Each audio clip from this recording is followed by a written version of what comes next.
Welcome, everyone. I'm here today with Caitlin Vliet, and she's from Bonobo Botanicals. And Caitlin and I met at Elevate this year when I attended one of her workshops when she was making bitters. And it absolutely captivated me because bitters is an idea that comes from Ayurveda as well. So I wanted to chat with her today about helping me create some concoctions that will support the different doshas that are happening in the world. So before we dive into that, Caitlin, and the beautiful concoctions that you've created to support the different doshas, I want you to tell me about your herbal history and the creation of Bonobo Botanicals. Sure. Yeah. Nice to meet you, everyone. I have been interested in plants since I was a little kid. I remember meeting chickweed when I was little as like something that I could munch on just out of the yard, and like all the edible berries. And I just loved it. And I loved learning about them and I loved foraging. And so I've kind of always had that interest. And then at different points in my life, I've found myself kind of studying it a little bit. When I was a teenager, I got a little bit into like survival, wilderness survival stuff. And my mom was very like natural health oriented. So she had a couple herbal books that I would just like pour over and read. And then in my 20s, I got interested in permaculture. So I took a permaculture design course. And then through that, there was a conference where somebody was hosting a couple herbal workshops. So I was like, ooh, that sounds really fun. I'm going to check it out. And that's where I met my teacher, Melanie Isles. And so I studied with her for a few years in Calgary, just a monthly class. And then I've taken some online stuff and just kind of, fed that interest and started, growing my own medicinals and a bit more foraging and stuff, using herbs in my own life. And then kind of natural progression, I guess, I started wanting to make stuff to sell. So now I make herbal teas and lip balms and a few body care products, and then also some kits to make your own herbal home remedies. And I like to host workshops as well, because I really love sharing like the fun and the empowerment of making it yourself, and just that connection I feel is part of the medicine. So yeah, I really love sharing that as well. I like that piece so much because it's one thing to sort of go to a shelf and pick something off the shelf and go, I think this is what I need, or be told by someone, here, take this. And there's something around that intuitive piece of creating it yourself, or choosing what it is that you think you need, that really can be empowering.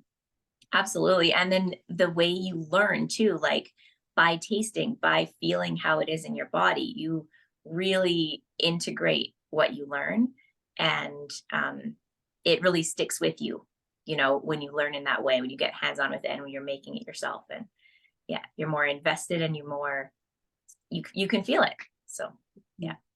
And I think intuition, when we start using it as a healing tool, can be such a good guide. I think that's one thing that Ayurveda talks about all the time, is that, your body won't lie to you. It won't say to you something is right when it's wrong for you. That idea, though, of choosing is really important. I feel like when you're tasting something, especially when it comes to these bitters, I don't think anyone's going to taste this and go, oh, my body loves this. It's not necessarily a deliciousness piece, is it? No, we're pretty averse to bitter as a flavor. But your body kind of comes to crave it. You come to understand that it does make you feel good, but like, yeah, that initial taste is usually like, oh, it's a little intense, but that's part of why we bring in other flavors and a little bit of personality to a lot of our bitters formulas.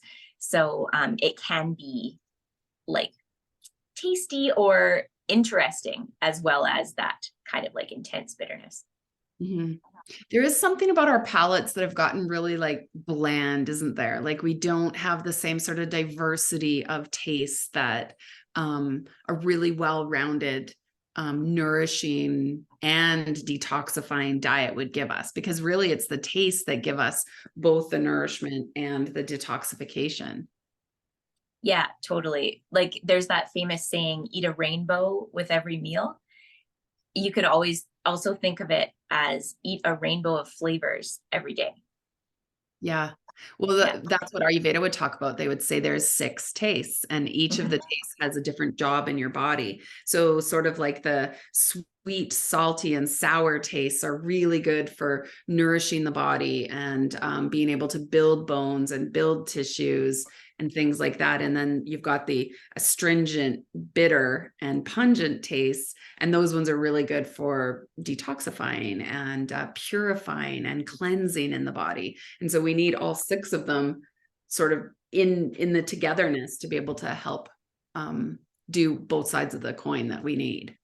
Totally. And it's also an indicator of the chemical constituents that are in those plants. So I love those layers of patterns of how we describe it, and then the like physiological stuff that's going on, and then the like chemical, like just building blocks of these foods that have, you know, a certain taste or a certain color. Like it's just so interesting how those patterns all kind of layer on top of each other, and the way we describe things can be kind of intuitive and energetic, but it usually also is like it matches up with like the science of how it's actually It built. does matter. Yeah. Yeah. And even do you find, like, as you're learning about these different herbs, like it's almost like the different pieces of the plant too do different things. Like they say that almost always the root of a plant will have more of a grounding effect than, say, the flower of a plant. Totally. Yeah. Yeah. Okay. So, sort of what I gave you, like the task, I guess, of saying, okay, I've got these 3 doshas, and each dosha has different needs in what they will help bring them back into balance. And I wanted to just talk to you and get your the beautiful creation that you've come up with for each one of these. So when I say the word Vata dosha, Vata people have a lot of air and ether in them innately, and they less so have fire, which gives them heat, and they less so have the earth and water elements, which gives them sort of the grounding elements. So usually when we're trying to support Vata, we need the tastes that are more of the nourishing taste. So the sweet, salty, sour tastes bring in that nourishing quantity to us.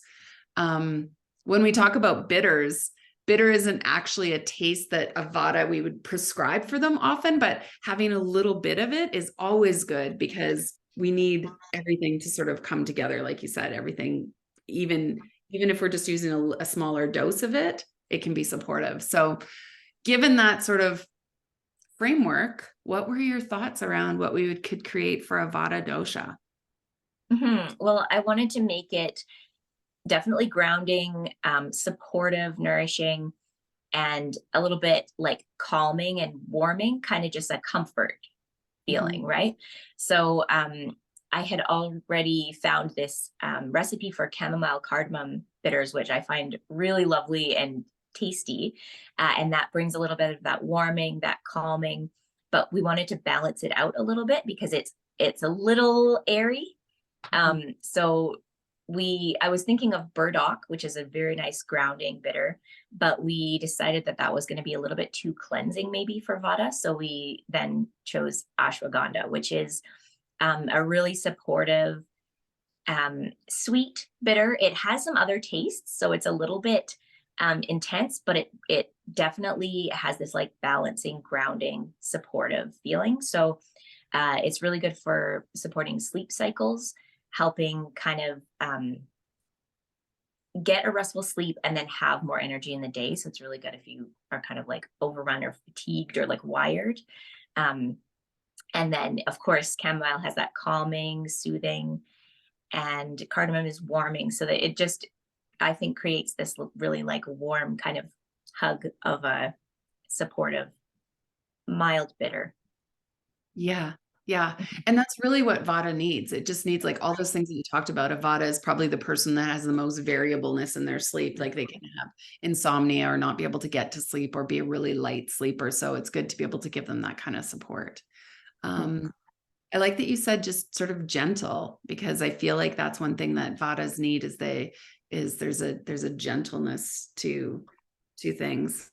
I love it. And you and I were talking about how this one might not be like super delicious tasting. So you could use the carrier of honey to help deliver it.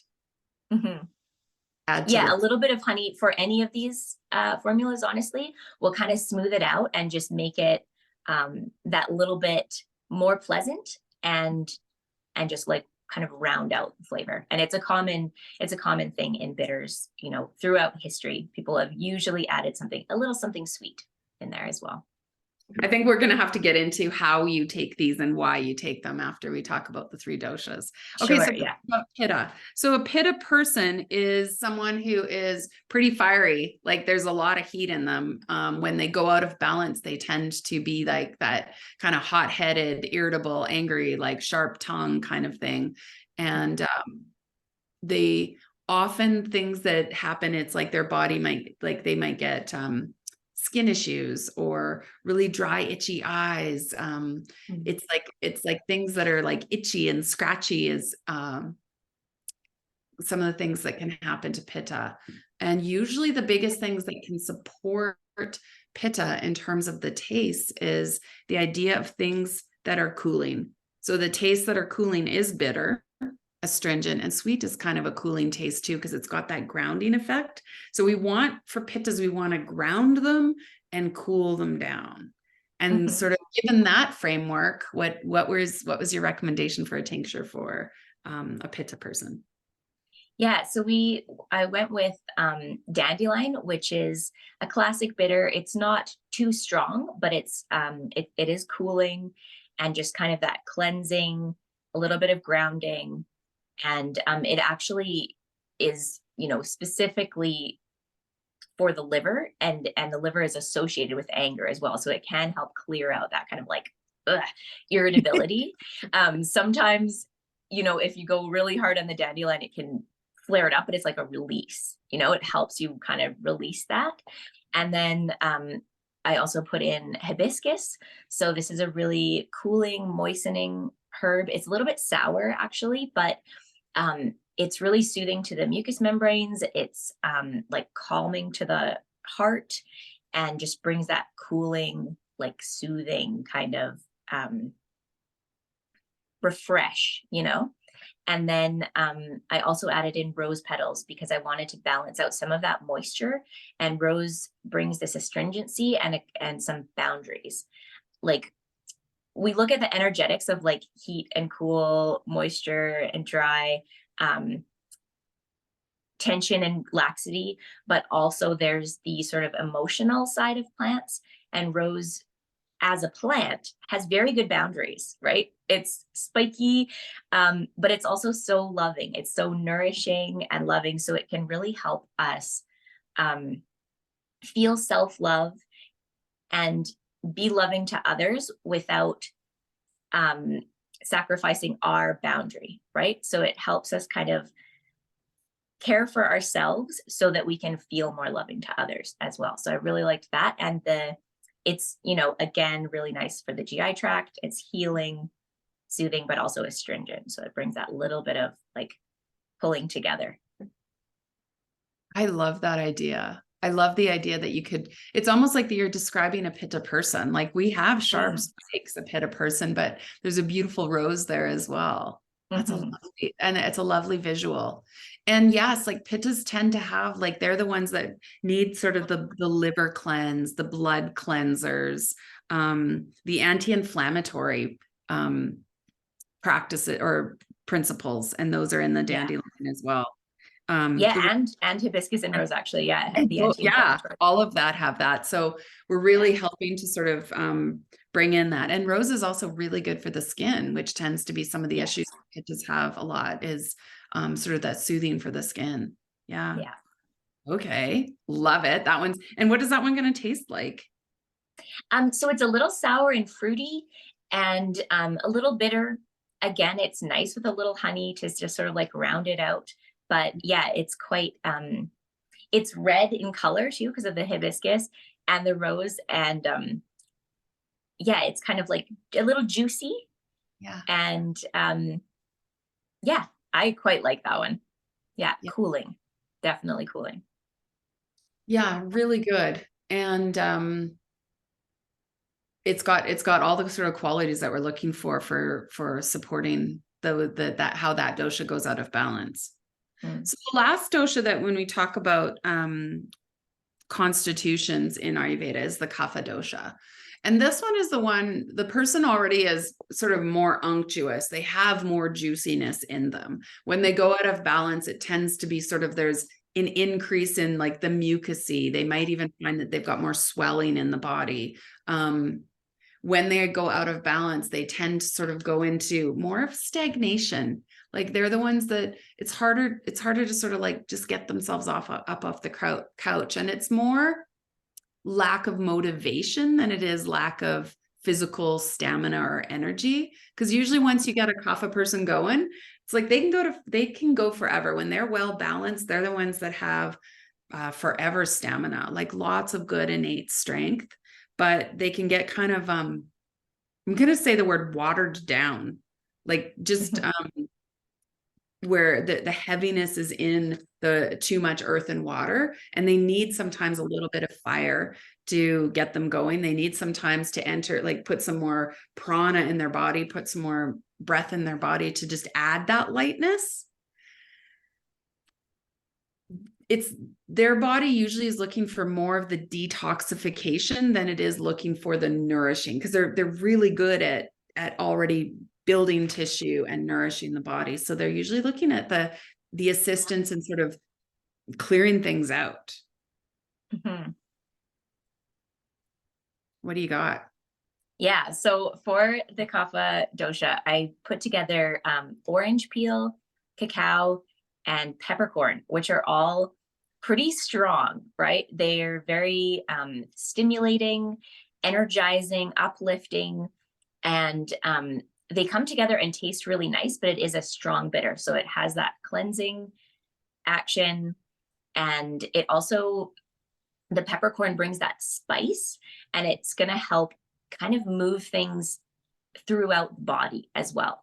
So yeah, cacao we know is energizing, as well as bitter, and kind of, yeah, it brings that like feel good, kind of like we can do this kind of energy, right?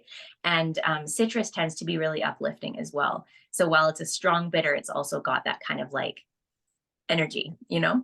Kick. Yeah, and the Yeah. pungent has some heat to it as well. So it's Yes. like one of these ones where it's like you get a little bit of fire burning in that kapha Yeah, person, which is what helps them sort of like be like, okay, I got some oomph to me again. Yeah. absolutely.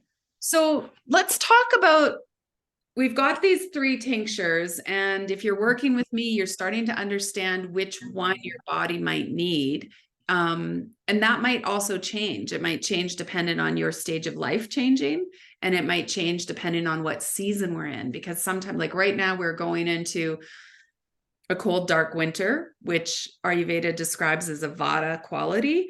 And we all might be tending towards needing a little bit more of that grounding effect as we go into winter.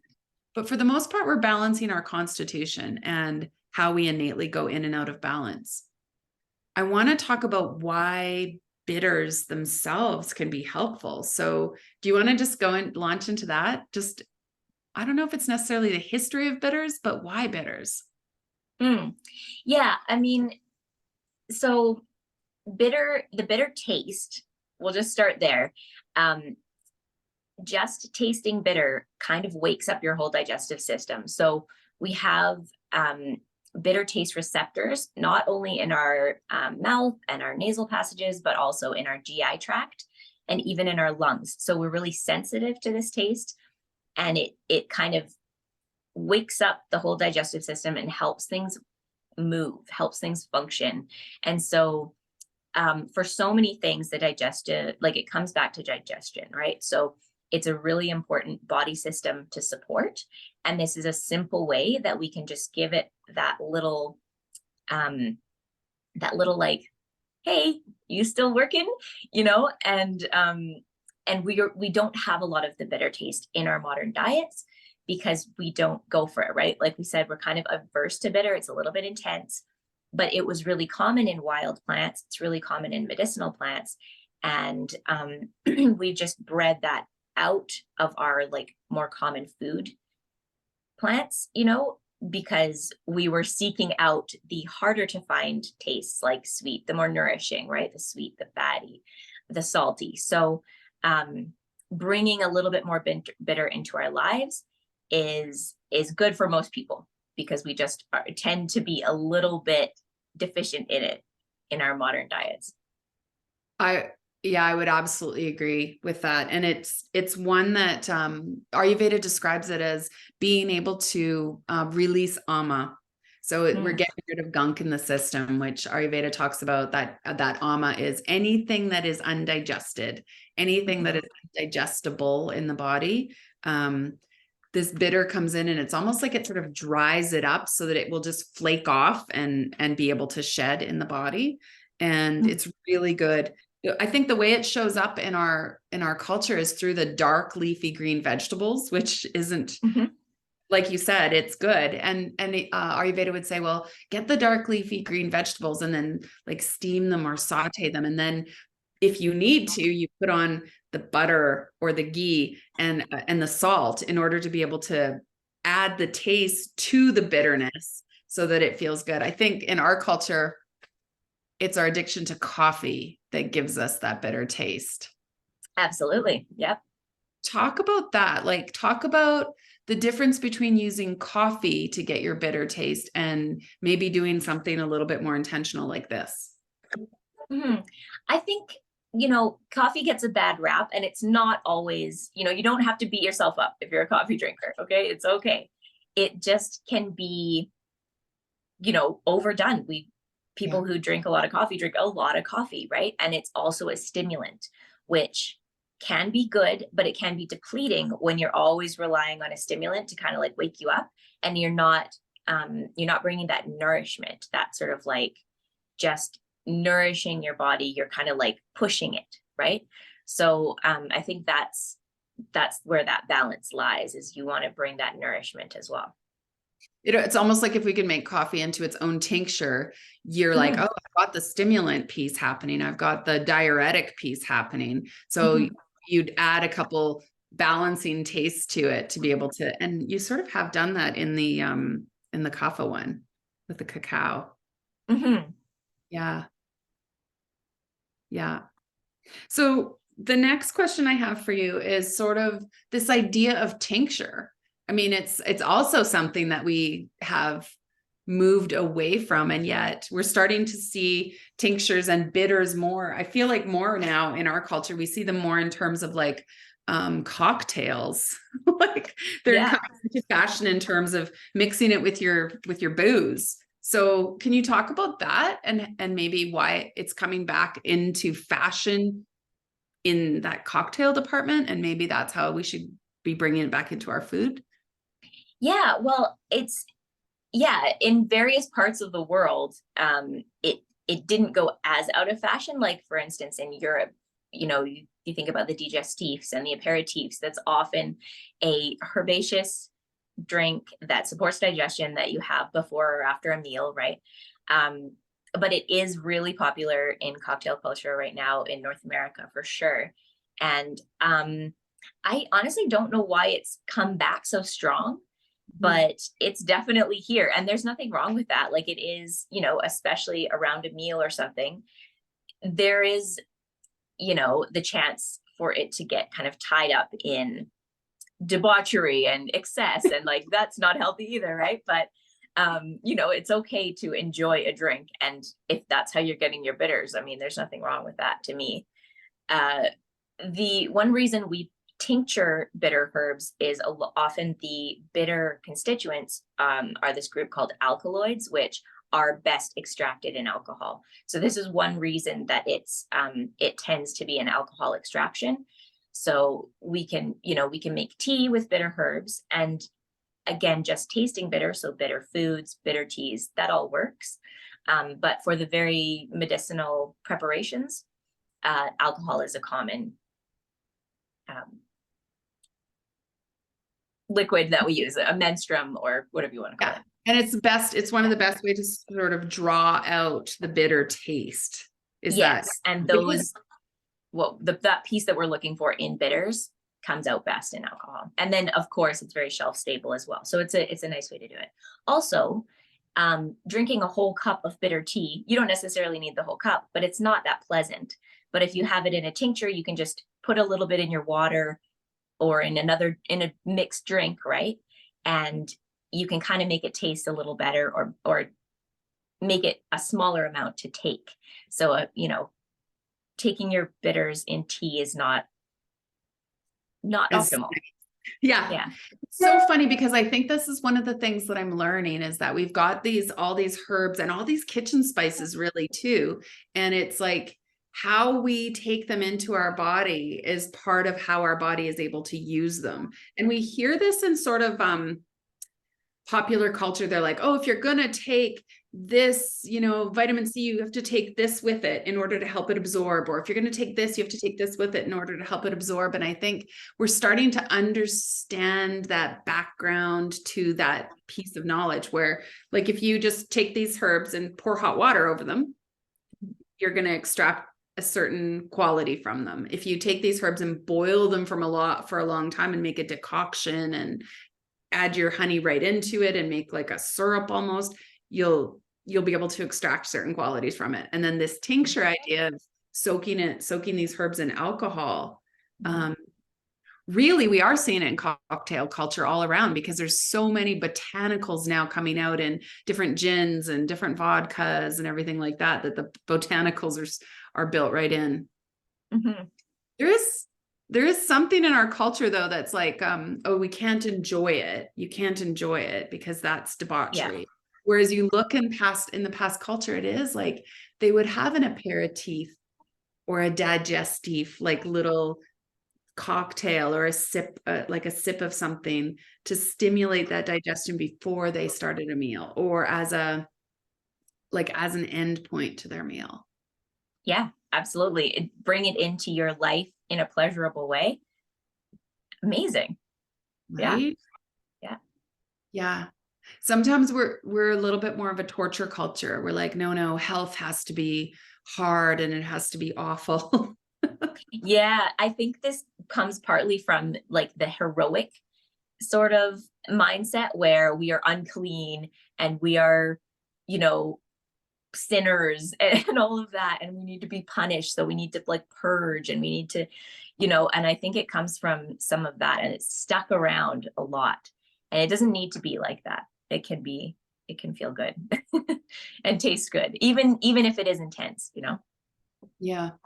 Okay, so we've got these three herbal formulas, and you've got a kit created for us. Can you describe how that kit looks and feels? Sure. So it comes with a little glass jar. It's got all the herbs in it already measured out, and then a little glass dropper bottle. It'll come with a handout. So information on how to, make the tincture, a little bit on each of the herbs included, and how to take it and stuff like that.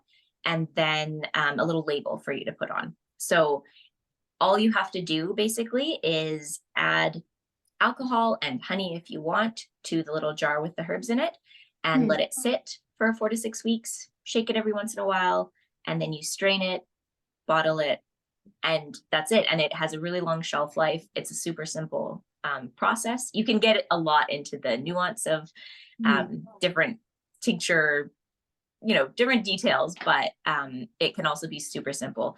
So just usually we start with about 50% alcohol. So the percentage makes a difference, but you can go super simple. So you can buy a little, 200 ml bottle of vodka or brandy, pour that in. It's about the right size for the jar, and you can just go that simple. So like add 1 cup. Mm-hmm. Yeah. Okay, so I've got mine right now is in the 4 to 6 week period, so it's just sitting. When I strain it into my little dropper bottle, then talk about how I would incorporate that into my day. Sure. So it depends on how you want to use it, what your needs are, but you can either take it like as needed. So if you're feeling a little bit icky after a meal, or you're feeling a little constipated, or you're feeling sort of fatigued, you can just have a little bitters at that point to help give yourself a wake your system up and give yourself a little boost. Or you can take it ongoing. So you can take it every day if you want. You could take it before every meal if you want, just a little bit.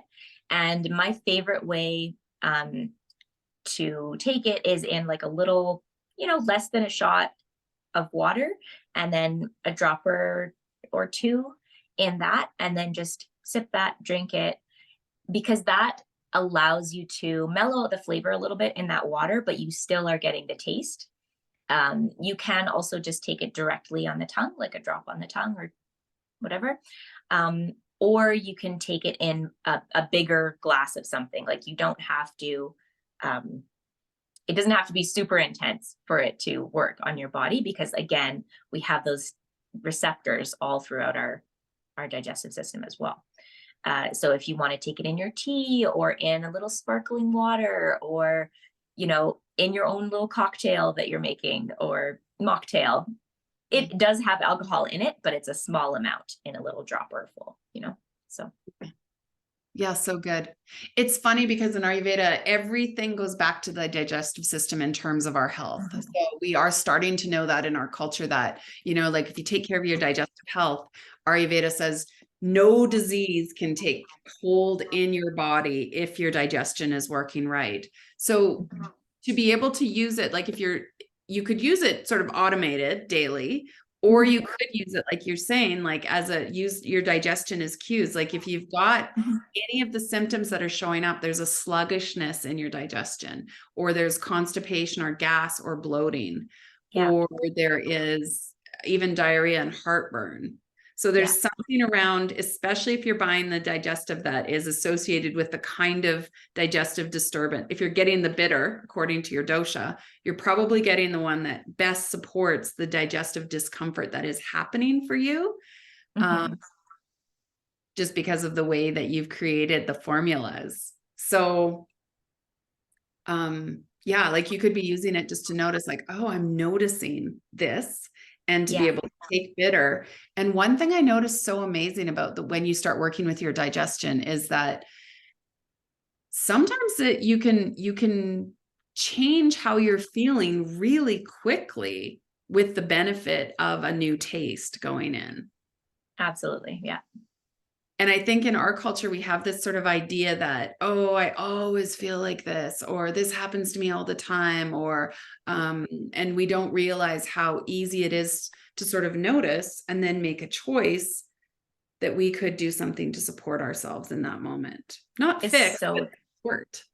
So true. Yeah. I think there's so many little discomforts that we just are like, oh, it's just there. Yeah. But you don't have to feel like that. You actually don't. Like you can take care of those itches and scratches and upset stomach and headache, and not everything is going to work every time, but you don't have to just kind of like, oh, I guess I feel crappy all the time. Like there's things we can do to support. Yeah. I think that's the biggest thing, is that our awareness of our own ability to create change in the way we feel. And that's one thing Ayurveda talks about all the time, but this idea of kind of when you're noticing something, just sitting for a moment and saying, what do I need right now? And I think going to choose a bitter it's almost like a pretty advanced way of thinking. But if we could make this advanced way of thinking sort of make it easy, make it accessible, then you're bringing herbs into people's lives in such a, I think, just practical and accessible way. Totally. Yeah. When it's there and you remember it, this is the key. Yeah. So maybe it sits like on your windowsill, or on, the carousel of salt and pepper and things like that you have in your kitchen island or something like that. Yeah. So if my Ayurveda people are interested, they can reach out to you how to sort of find out about this particular little package. Sure. So they can check out my website. It's Bonobo botanicals.com. And I have another bitters kit, so they could read about that one if they want, but they're also welcome to reach out to me. Through my website, you can find links to my socials, you can find my email address. So yeah, you're welcome to reach out however you like. Excellent. Yeah. Yes. And for those of you who are local, I wanted to let you know that Caitlin and I are doing a workshop on November 24th, and we will be showcasing these 3 bitters, talking more about it, diving into it. And if you're interested, then you can contact either one of us to attend that workshop on the Friday afternoon of the 24th of November. Any final wrap-up thoughts, Caitlin? Well, I'm just really looking forward to doing this workshop with you. And thanks so much for inviting me to put together these dosha formulas, because it's a really nice way to think about it. And in Western herbalism, we also think about these energetics and stuff, but it's just like that another level of thinking about someone's constitution, right? And another like framework to sort of build a formula around. So it's been really enjoyable, and yeah, looking forward to our workshop for sure. Yay. Yeah. Thank you so much. Okay. I appreciate you being here, and I look forward to being with you again soon. Yeah. Great to chat. Bye, everybody.